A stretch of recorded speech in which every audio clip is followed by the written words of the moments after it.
Chaos is loud. We build the wall. 4 simple rules to fight the noise. Your mind wants out. We lock it in. We stop the bad.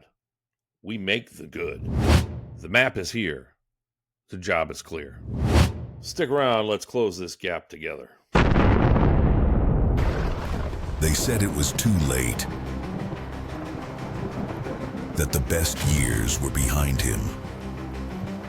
But he wasn't done. He was just getting dangerous. This podcast isn't for the overnight success stories. It's for the ones who are still in the middle of the damn fight. The late bloomers, the blue-collar visionaries, the people who refuse to settle. This isn't a comeback. It's a fucking uprising.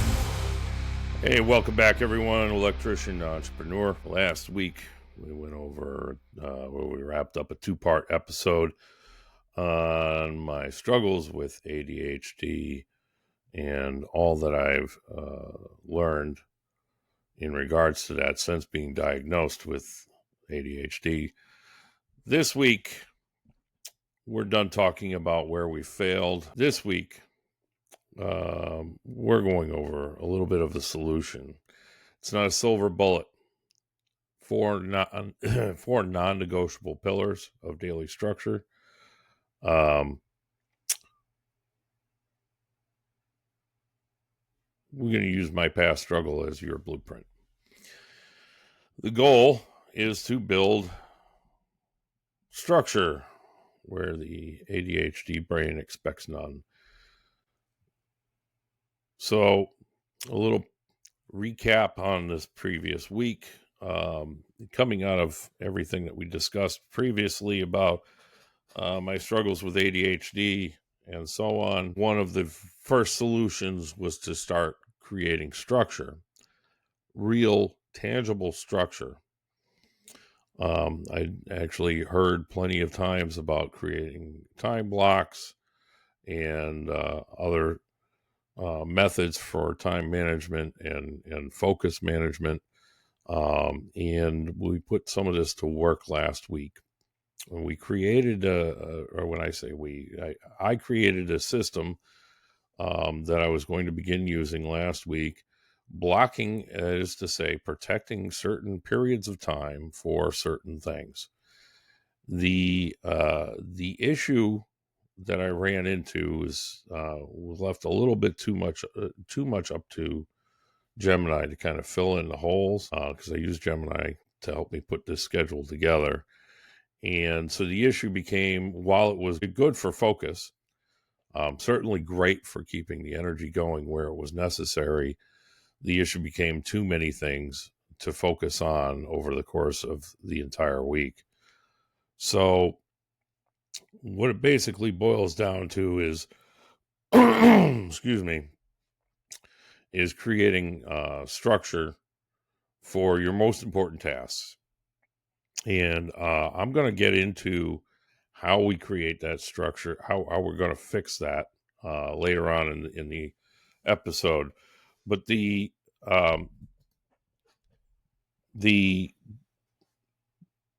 principle for the initial schedule was these different time blocks. And what I discovered, was that by dividing the focus up, by creating limited time blocks, that is to say 90-minute to 120-minute time blocks, specifically focused on one thing and one thing alone, allows a lot more structure and certainly dives you head on into getting something done. And so this worked fantastically. Monday, I began momentum like I hadn't seen yet on creating the product for the actual product for the new business that I'm running. And I got quite a bit done. It's, when you look at it from percentages, it may not seem like it was monumental, but it really was. For the first step is always the hardest, right? But in addition to that, getting over that first step hump, I managed to accomplish probably 20% of the product completion, or at least for phase one of product completion, which was huge because that now has created a momentum that through the week I was able to actually get phase one almost completely knocked out. We're roughly about 98%. I'm just I got to do one last look through it, review it, and then I can move on to phase two from there.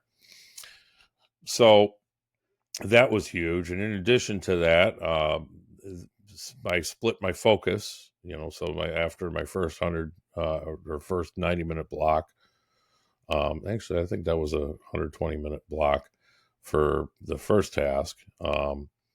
After that, we had a 90-minute block focused on school content, which also was fantastic.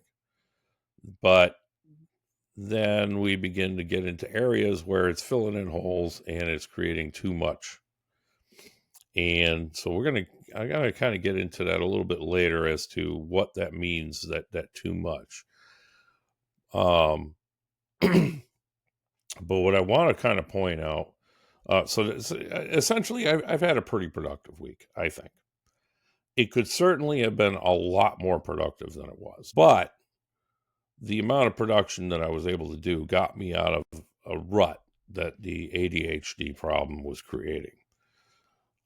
As I've discussed with my therapist, and I believe is truly, I think is a really good insight, is that when we begin to recognize that we have a certain problem and we begin to analyze it so that we can learn how to cope with that problem, various different types of mental illness and so on, analyzing it tends to make it worse. It's in that period that we begin to analyze it, that we begin to try to understand it, that we notice all of the things that we're doing that we're not paying attention to, and it amplifies it. And when we amplify this, it can, especially, in regards to ADHD, by amplifying this, we begin a mental overload, which is very common for ADHD, which creates a frustration, also creates a shutdown, which is actually how my brain functions with ADHD. I tend to shut down,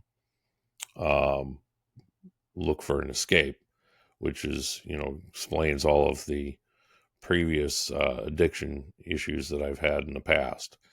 Now, with it being amplified, this is certainly where we begin to see our shutdown, our slowdown on progress. And it is through discipline that we need to break through that barrier.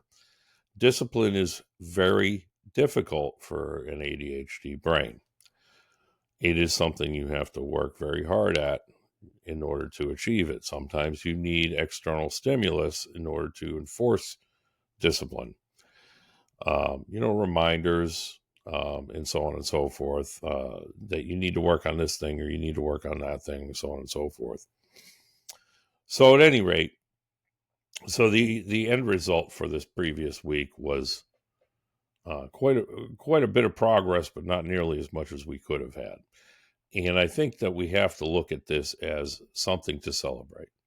It doesn't matter the sheer volume of progress that you make, as long as you've made some progress. That is the idea. Sometimes we just can't make the amount of progress that we want to make. Sometimes we just can't make the amount of progress that others are expecting us to make. At the end of the day, protect your energy and protect your ability to continue to move on by ignoring any outside criticisms, ignoring any internal criticisms, and celebrate even the smallest momentum that you can gain. So this is one of the first mental checks that you need to make if you are indeed struggling with ADHD.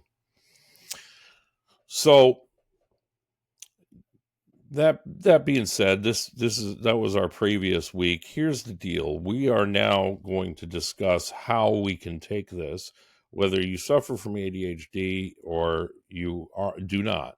This system that we began to work on, and I'm going to go over the 4 pillars of this system with you right now, over the course of the rest of this episode. We'll go over these 4 non-negotiable approaches to managing your time and managing your focus. And this is very important. It's a very important method that we use as entrepreneurs.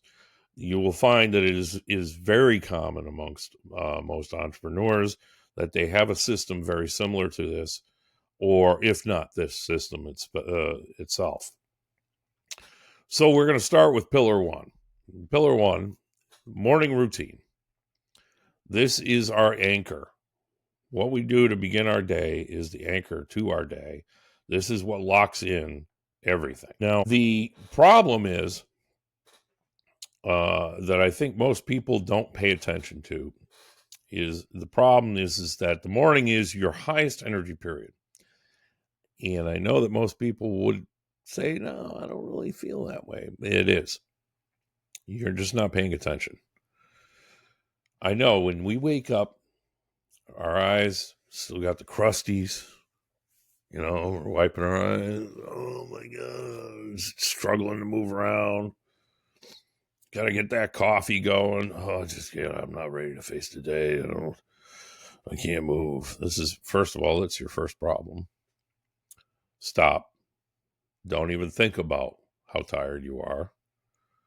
It's inevitable that that's what's going on when you first wake up. The fact of the matter is this is your body exiting a deep sleep. During this period of time, your body is producing cortisol, which is it's a stressor hormone. This stressor hormone is necessary along with many others, and I'm not going to get into the whole bioscience of it all because I'm really not an expert. This is all stuff that I've been picking up on as time has gone on over the course of the last year and a half. I've been paying a lot of attention to this stuff, but I'm not an expert. But I can talk about this. The cortisol, amongst many other waking hormones, these stressors, these allow you to wake. They're produced when you're waking up to allow you to wake. And so what ends up happening, and you probably don't notice it because you're concentrating so hard on how tired you are, as opposed to thinking about, centering yourself and allowing yourself to completely wake from a centered point of view.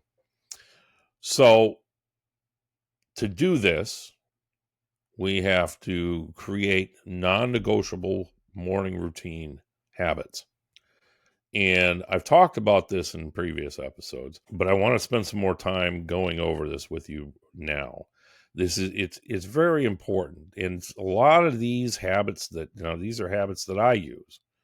A lot of these habits are very much used by some of the most successful people in the world.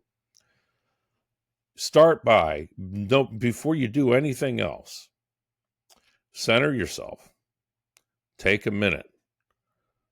Don't allow, before anything else happens, you first wake up, sit up straight in bed, and just allow yourself to come to terms with being awake. Don't rush off to the bathroom. Don't pick up your phone for sure. Don't look at anything electronic, in fact. Right? Maybe you turned your alarm off. If my understanding is if you follow the routine that we're going to go over here, then you probably won't need an alarm and you'll wake up naturally on your own. But that's not going to happen right away if you are certainly not a morning person. It's not going to happen right away. But nonetheless, you need to get yourself centered, and you need to allow yourself to just a moment. Try not to allow any negative thoughts in.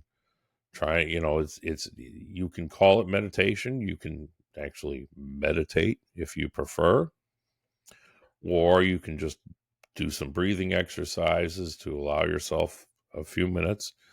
5 minutes, 10 minutes. I've heard some people take up to 30 minutes before they do anything after waking. They won't do a damn thing for 30 minutes. They will just spend that first 30 minutes of their day centering themselves, meditating, breathing, all those things to allow their bodies to come to awakened state. And then from there, we need, what we need to do in order to set our day in appropriate fashion is, now we've allowed ourselves to center. Now we need to visualize. We need to ramp ourselves up a little bit. Visualize our day as being not just don't think about you're going to have a good day. Visualize something spectacular and actually use powerful words. Don't use don't just say I'm going to have a great day. Don't just simply say I'm going to have a great day or I'm going to have a good day. Use a word that carries impact. So if you need to spend some time each day kind of picking up different picking up a thesaurus and finding other ways to say good or great, do it. Learn words to say that you're going to have a great day, but aren't common words. So you're going to have a fantastic day. You're going to have a superb day. You're going to have a supreme day. Something that doesn't sound like your normal speech, because it actually will resonate in your subconscious and carry your good day forward.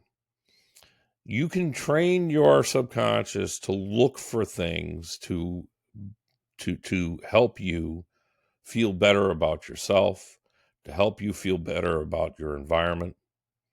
You can train your subconscious to look for those things. And when you do train your subconscious to look for those things, you begin to see them. And I promise you, it's true. I've been doing this for roughly a year now, practicing gratitude and visualizing every morning. And this is why you may have heard me say several times over the last few episodes, I know I'm going to be successful. It's just a matter of when. The fact of the matter is that I am successful now. I'm just waiting for all the things that come with success to come. And that this is an important, if you research manifestation, you will find that's how how you really need to do it. It's not a matter of saying I will be rich. You visualize yourself as rich and accept that you just don't have the money yet, right? And it has to go beyond that too. But that's basically what you're doing, is you're creating, after you've centered yourself, then you create this manifestation, and you kind of convince your subconscious that everything that's coming to you is good. Create the basis for a wonderful day. And then after you've done that, practice some gratitude. Begin to recognize all the great things that you already have. Because if you continue to do this, you are also training your subconscious to constantly look for these good things. Having this attitude that everything that you have is already fantastic creates the basis for bringing in more fantastic things. And again, if you don't believe me, do the research. You will see that this is most definitely something that most successful people do, is they take time to realize what they have is that's so fantastic. And after you've done all of that, you should journal. Now, for whatever reason, in discussing this with Gemini and putting my show copy together today for for this particular part of the show, it says that you should journal, review your most important tasks that you've defined the night before, and we'll get into that in a minute. But the important thing is that we're still not looking at email.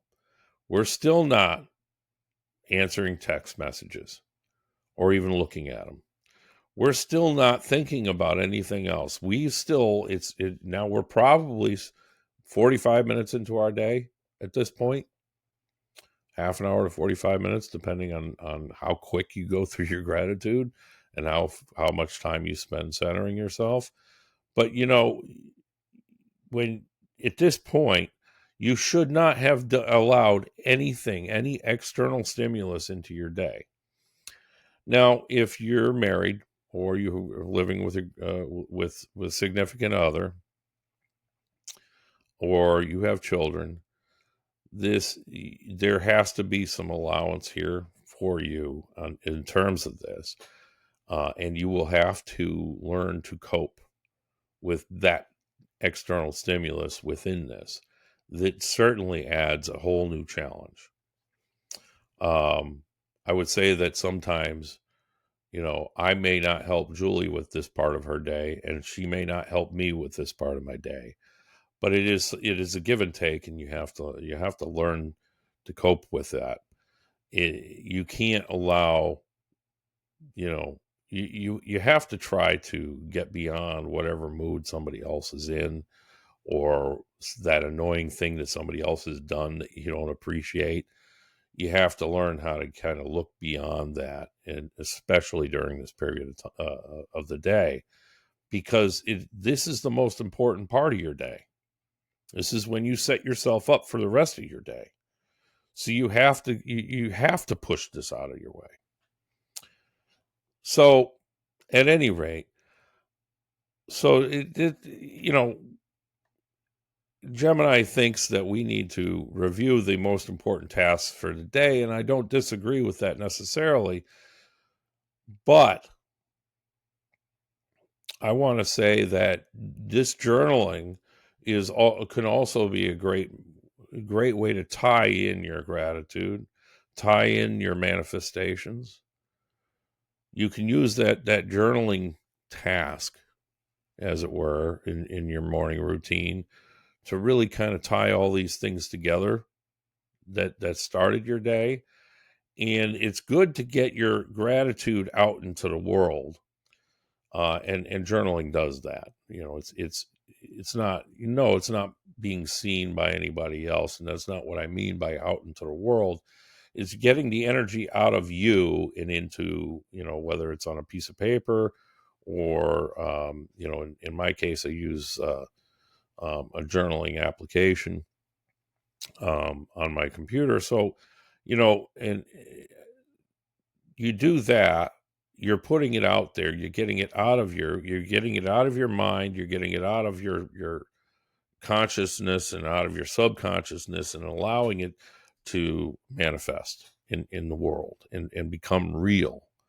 And and I know it sounds very new age, very maybe spiritual even, and for those that really don't believe in those sorts of things, I challenge you to try it with a completely open mind for 90 days.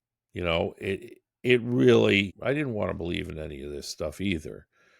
But when I learned that this is actually something that most successful entrepreneurs do every day, they spend, a lot of it is really just spending time with themselves to allow that creative part of their brain to work, to analyze those things that don't work, and to create strategies to continue to build. And so there's a lot there. And and this isn't, we're not talking about any kind of voodoo or any kind of pseudoscience. This, what we're talking about is we're talking about changing your mental attitude. And that's what this is. So at any rate, you spend some time journaling. It is definitely something I would recommend everybody does every day. I miss it sometimes. I do. I miss my journaling opportunities sometimes. And it is what it is. You can't dwell on things like that. But the days I journal, there's a weight that I don't carry around through the day. I also I carry the positive feelings that I put into my journaling, and I'm able to create momentum with my journaling. So that's from there. Okay. From that point, we've set up our day. And then now that we've set up our day with these non-negotiable habits. Now, mind you, this is just what I do. I plan on stacking more habits onto there. And I'm going to take a second to talk about that. When you're creating habits, okay, so what's the first thing you do in the morning? Do you brush your teeth? Okay, how about instead of brushing your teeth first thing, you just center yourself first thing. Spend 5 minutes just sitting on the edge of your bed, just don't allow any thoughts to come in. Just focus entirely on your breathing. And when a thought comes in, you let it go right back out. You don't spend any time on it. And I mean, this is actually how my mind has to work, because I can't stop them from coming in, but I certainly don't have to hold on to them. So I let the thought go just as fast as it comes in. And the best way to do that is just keep reminding yourself to breathe. Breathe. Okay. Exhale. Okay. Inhale.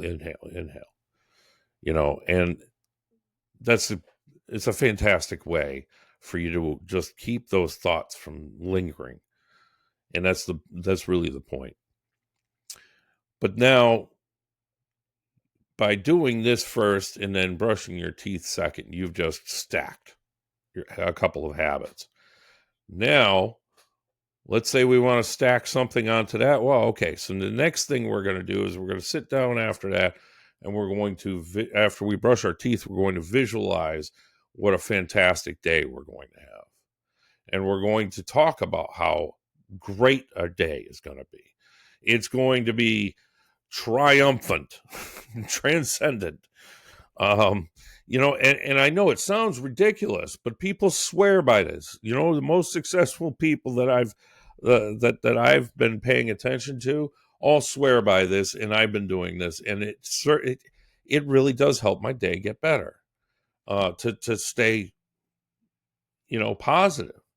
And for all these negative things that happen to me, for me to just let them go.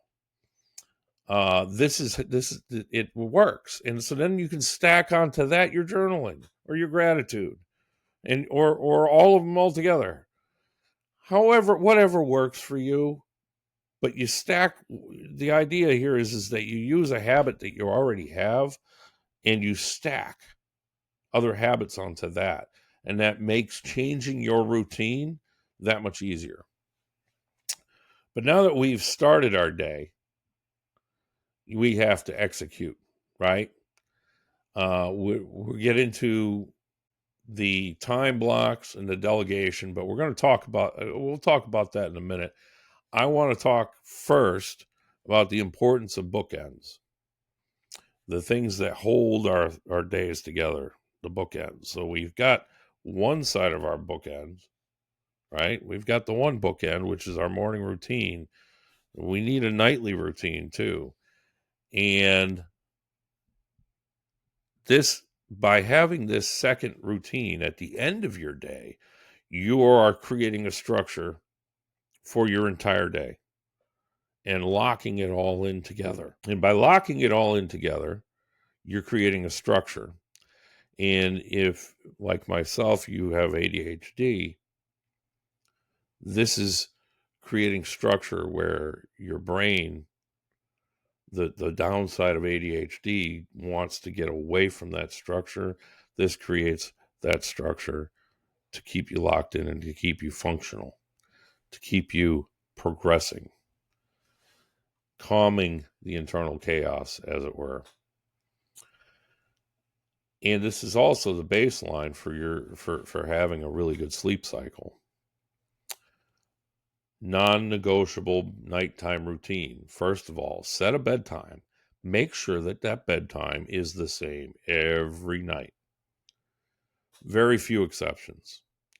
So, I mean, if you're on vacation, okay, try to keep a similar schedule, but you're on vacation. Have a wedding to go to, okay. You can let a weekend go here or there. You can let a week go once a year or twice a year even. Try not to get too caught up into giving up your nightly routine, specifically that time that you go to bed. Set that bedtime, keep that the same, because this is the basis for your circadian rhythm. Without a set bedtime, this is what I was talking about before, where you may not have to set up an alarm to wake up the following morning. You set this bedtime up, and you meet this bedtime every night, and you can even set an alarm to make sure that, okay, that's it, I got it, everything's done, I'm going to bed, right? If that's what you need to do. But the point is, you've created a starting point for your sleeping routine, your circadian rhythm, and you already have the morning started. And I want to go back to the morning routine just real quick. If you are looking to create business, to be stronger than the next guy, get up earlier than everyone else. It's very important for that morning routine as well, because if you're up before everybody else, that is to say, I get up at 5. Sometimes I get up earlier. I get up 4:30. And I don't have to, right? Working second shift job, actually, that can be kind of difficult. Now, I've been out of work for a few weeks now because of my neck injury, but the point that I'm making is, which is great, because, I mean, on one hand, because I'm able to set my schedule, I'm going to have to figure out how to get around this and work with this when I go back to work. But at this point, I'm not going to, I don't have much longer before the end of the year. And I still plan on being independent by the end of the year. You set your bedtime, make sure that is most non-negotiable thing, part of your routine at night. Set that bedtime. Make sure that you go to bed at the same time every night. And you create that circadian rhythm. This has all kinds of great benefits. You can look up sleep medicine, and so on, and research all of the health benefits towards having 8 hours routinely, the same 8 hours. So same bedtime, same wake up time every night. The benefits to that, chances are most of what you're ailing from, if you have health concerns, most of those things can be linked back to having a poor sleep pattern. It's easy to get stuck on a routine, on a chaotic routine where you don't have the same bedtime every night, right? Next up, though, before you go to bed, an hour before bed, cut off all of your screens, okay? Unless, of course, and this is my exception, I read my books on my phone. And I find that this last hour of my day is a great time to spend reading. So I find that it's a really great time to do that reading. Lighthearted, fictional, nothing that carries any real weight. It's a great time for it. Is in that last hour, and um, my phone has a black and white feature, which eliminates any colored light beyond natural light. That is natural white light. Um, it's a feature on this phone. I've got a new phone coming. I hope I have a similar feature on that one, but we'll find out. At any rate, the most important thing is you eliminate blue light more than anything else. Um, and because the blue light is a waking light. This is a light that you want when you're waking. It's not a light that you want when you're trying to go to sleep. It keeps your brain from feeling like, it kind of screws around with that circadian rhythm. So an hour before bed, kill anything that puts off blue light. Don't watch any more TV. Put your phone down, turn it off, or if you're going to read like me off of your phone or tablet, make sure that it stops emanating any kind of blue light. You can also use this period of time to do a brain dump. So this is another journaling period.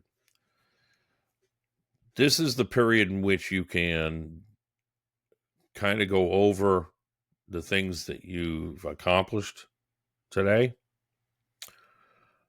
and the things that you're going to want to accomplish tomorrow. You can go over all the great things. This is important. This is the other side of gratitude. Go over all the great things that happened to you today that you're grateful for.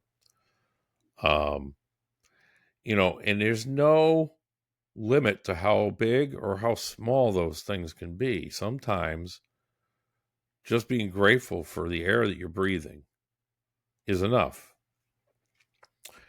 So all of this is a second kind of gratitude journaling period of the day. But it also allows you to organize your thoughts for tomorrow so that you don't go to bed with them. That's why we call it a brain dump.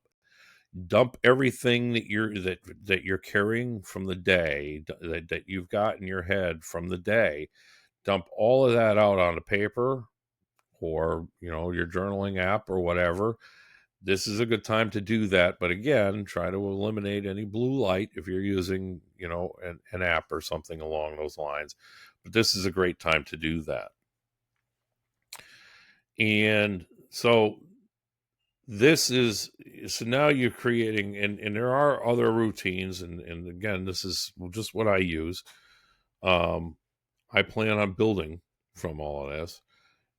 Certainly research these non-negotiable things to start your day, non-negotiable things to end your day every day. Start practicing them and watch how you turn your life around. Watch how you change it and make huge strides in organizing, in cutting out the stress. The amount of stress that you eliminate by doing these things is extraordinary. So that's our bookends.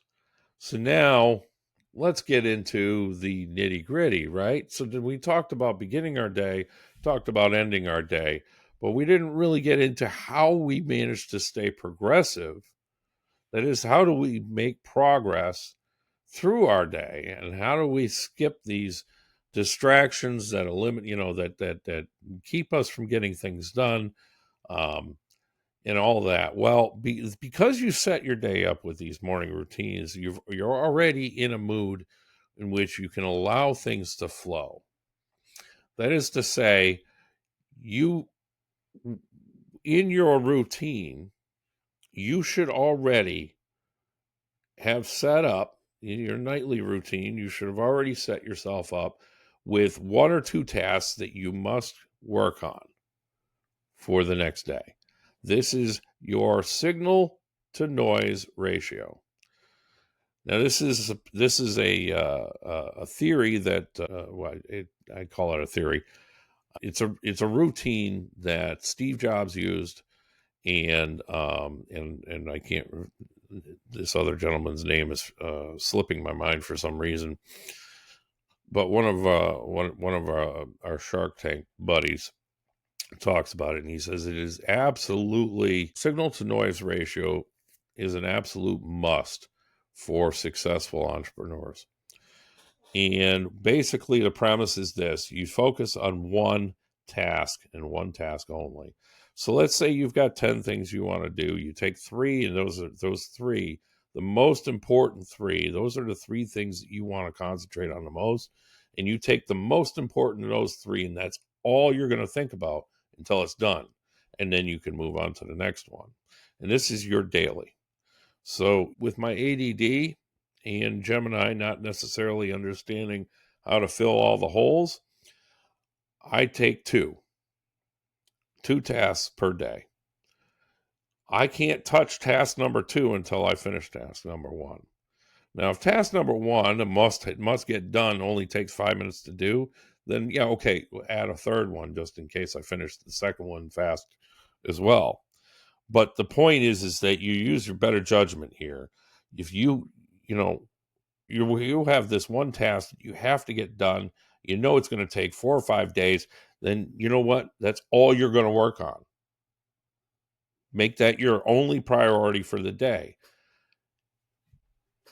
Now, here's how you keep your ADD or your ADHD from becoming a problem. Set up a 90-minute rule. Okay? 90-minute rule is done this way. You spend 90 minutes on that hyper-focused, on that one task. 90 minutes, hyper-focused on the one task. Then take the next 30 minutes. Go for a short run or walk. If you prefer to walk, you don't have to get your heart rate up over 135. You can certainly keep it lower. But go for a walk. Do some stretching. Go for a walk. Go for a run, whatever. You've got 30 minutes. Spend that 30 minutes. Have a little, have some protein. Maybe go make a couple of eggs. Then do a quick, 10-minute walk around the block.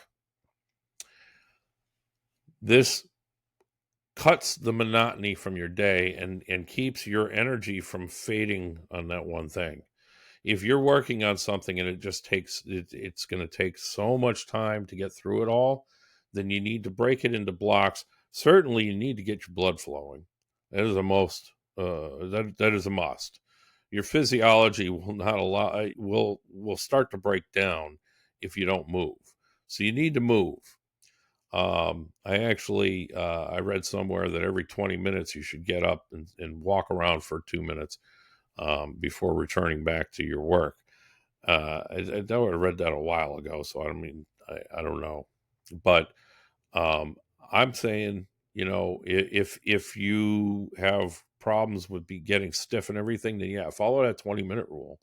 But 90 minutes, okay? 90 minutes hard, hyper-focused on one thing. Spend the next 30 minutes getting yourself a snack, eating breakfast, going for a walk, doing some stretching, doing some breathing exercises, reset your energy, and then get back to that work on that most important task.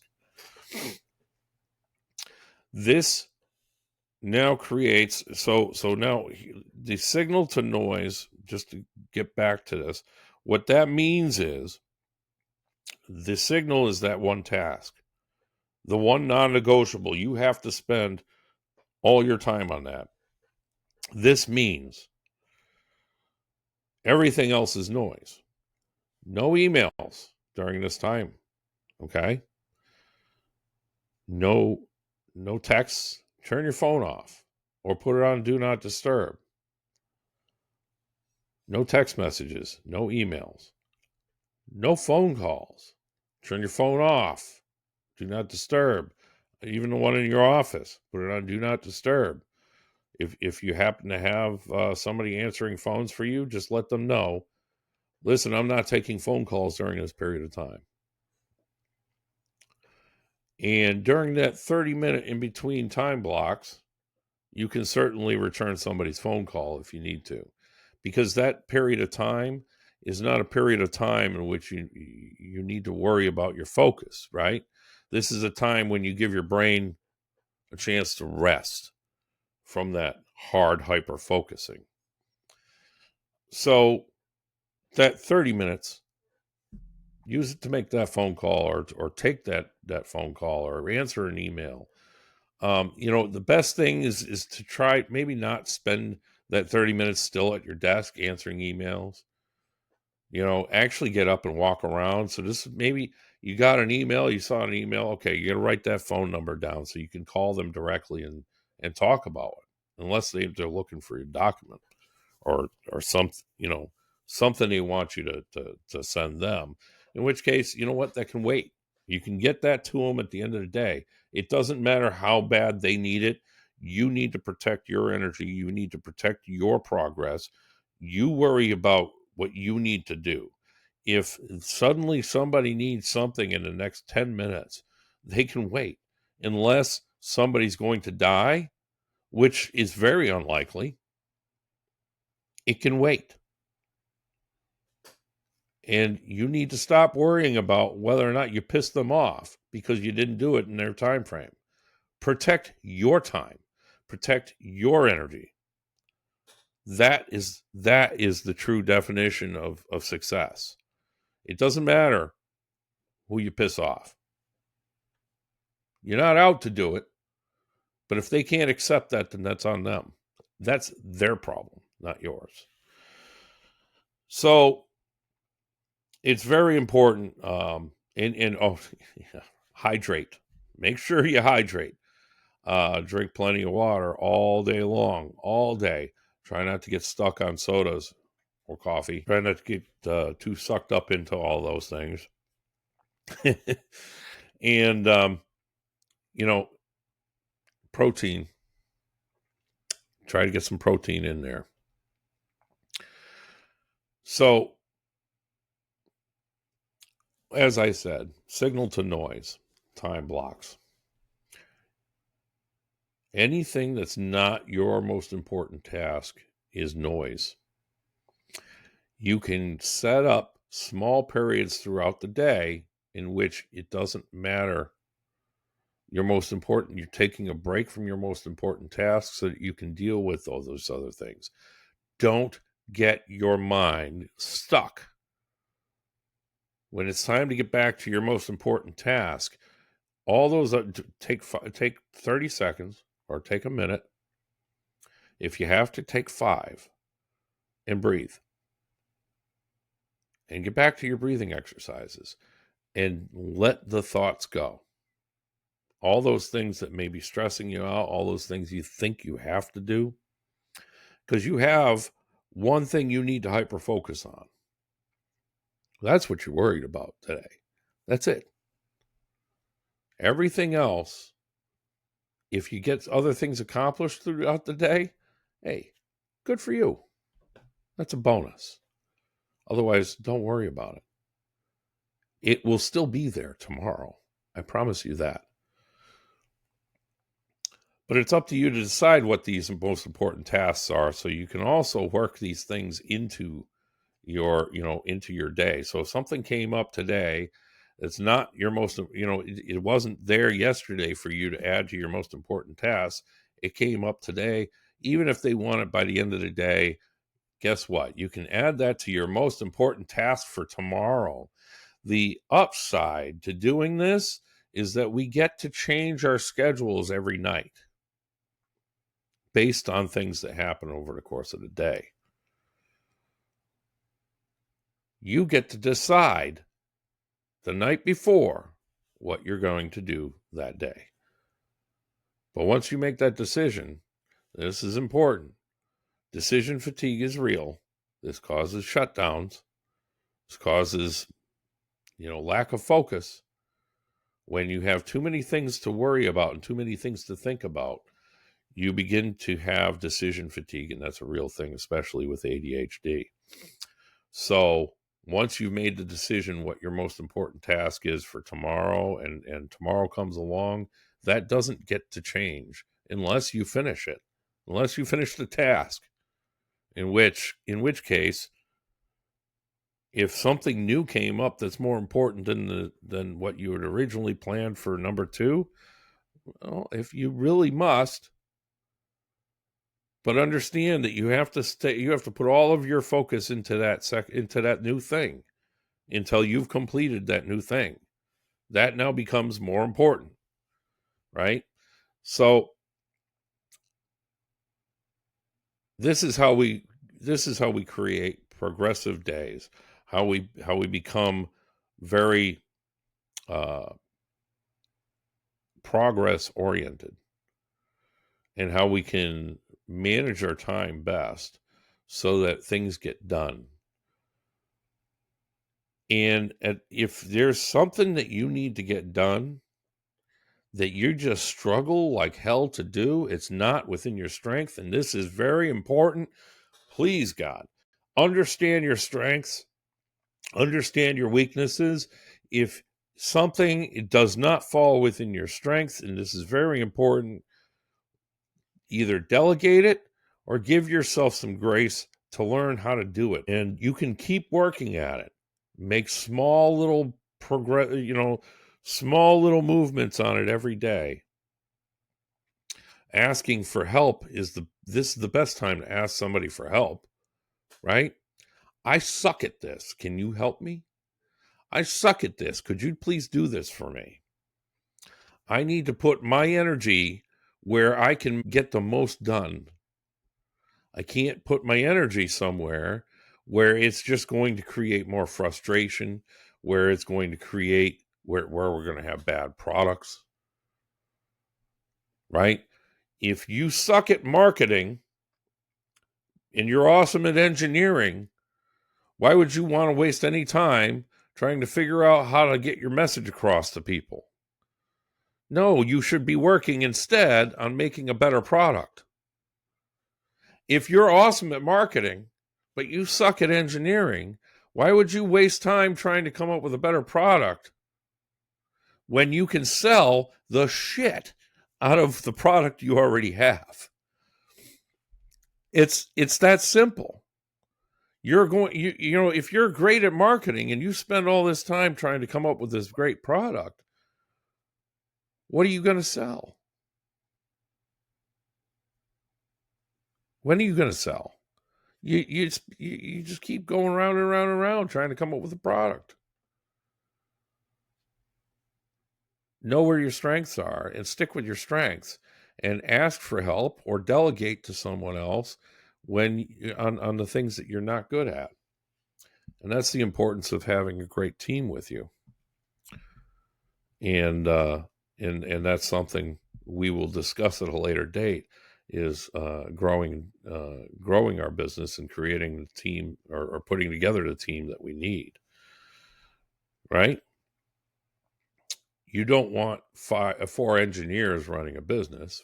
4 engineers, who's going to sell anything? You know? You get 4 engineers. 4 engineers are going to say, well, I've got a better way to make it. No, I've got a better way to make it. That doesn't help. So we'll get into that later on down the road. Certainly, it's not something I can speak from. I can speak from experience in terms of being a foreman and running work.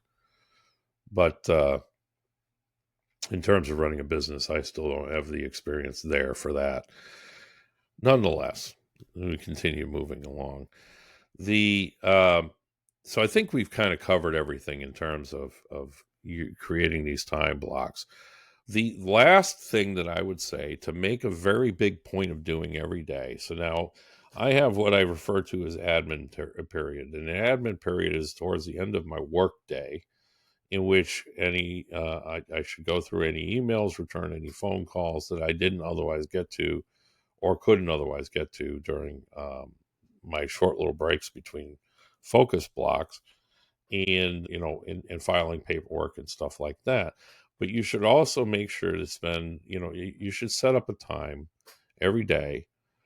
In my case, I do an hour to 2 hours where I try to learn something new. So I read 2 different books every day. One is fiction, and I was talking about that earlier with my nightly routine. The other one is nonfiction, which is the ADHD 2.0. I'm still making my way through that book, and and my plan is to continue to read one nonfiction book at a time during this 1 to 2 hour period every day. The continuous learning, okay, is very important. First of all, as an entrepreneur, if you ever plan on being an entrepreneur, you need to be curious. You need to constantly be curious about the next thing, about something, because curiosity is how we're able to become, how we're able to come up with new ideas, how we're able to find that pain point that creates the next revolution in product or whatever. So constantly try to learn new things. It's a must. This is really a good time for you know you should really, at the end of your day, as you're winding down, this is a great time to do that. And then, of course, make sure you spend time with the family, um, and time, make sure you've had your, make sure you eat, make sure you hydrate, make sure you allow yourself some time for exercise. All of these things are very important. So now, I've refined my schedule.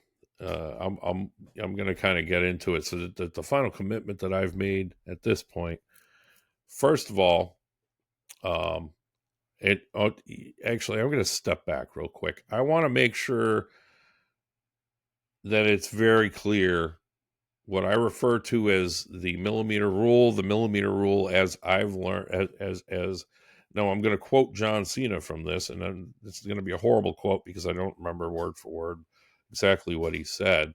But essentially, John Cena in an interview said that you sometimes it's just making a millimeter, just progressing a millimeter in a day, and then the next day you may fall back 10 feet, or fall back quite a bit, and then you just make another millimeter the next day, and then you just make another millimeter the day after that, and then you keep doing that. And then he went on to say for 35 years he was doing that, and that's the John Cena that we know today. Well, I took this and I created this, what I refer to as the millimeter rule. In your focus time, even if you only manage 10 minutes of progress in, say, 90 minutes, don't analyze that as failing to get anywhere. Instead, look at it as maybe this isn't something you're good at, or analyze, what was that slowed you down from that progress. Pull out the win from that 10 minutes. Maybe the 10 minutes of work that you actually got done was all the win you needed. But understand that this is how we learn. We can't allow ourselves to begin to beat ourselves up. You have to constantly build yourself up. If all you make is a millimeter today, you have still made a millimeter, right? That's a win. Any forward momentum is a win, and you must accept it. So now I've basically refined my focus, down to 1 or 2 tasks per day, as mentioned in this, and we're going to begin using this new method going into this week coming up. I feel very strongly that this is going to be the new path forward for me. And the ultimate commitment is to also, even though this was written as though I was recording on a Saturday, I'm recording on Sunday, so this doesn't really work. But Sundays are supposed to be my day of grace. So, and I'm going to suggest that you do this as well. Give yourself a day off, a day where you can just, all I'm going to do today is read a book, or watch a couple of movies, or, do a little, you do some menial things around the house, nothing that takes too much energy or too much mental energy or anything. Yes, you need to have some time for taking care of stuff around the house throughout your week. Maybe that's your Saturday, um, for big tasks or whatever. And I'm not suggesting that you don't have time set aside for that, but, certainly give yourself a day where you're not, where you don't feel like you have to be on all day. Excuse me. So now, that being said, I'm going to, here's your call to action. We're going to wrap this up on this. You've got my 4 pillars of non-negotiable, my routines. This is how I'm going to stop calling it 4 pillars, because that contradicts what I'm putting together for school. But the 4 non-negotiable ways to manage your day for ultimate success.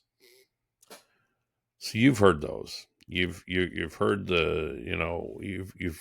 if you've been tuning in every week, then you know all about everything that's gotten me to this point. So you understand how all that works, or how all that happened. And now, so what I'm going to do is I want you to pick one. Start with a morning routine or a nightly routine, or just learning. Set aside just 1 or 2 hours a day to learn something new, no matter what. Make one thing non-negotiable. Do it for 7 days. And then I'd love to see you leave me a comment on the episode, in the comment section of the episode. Do this. Do it.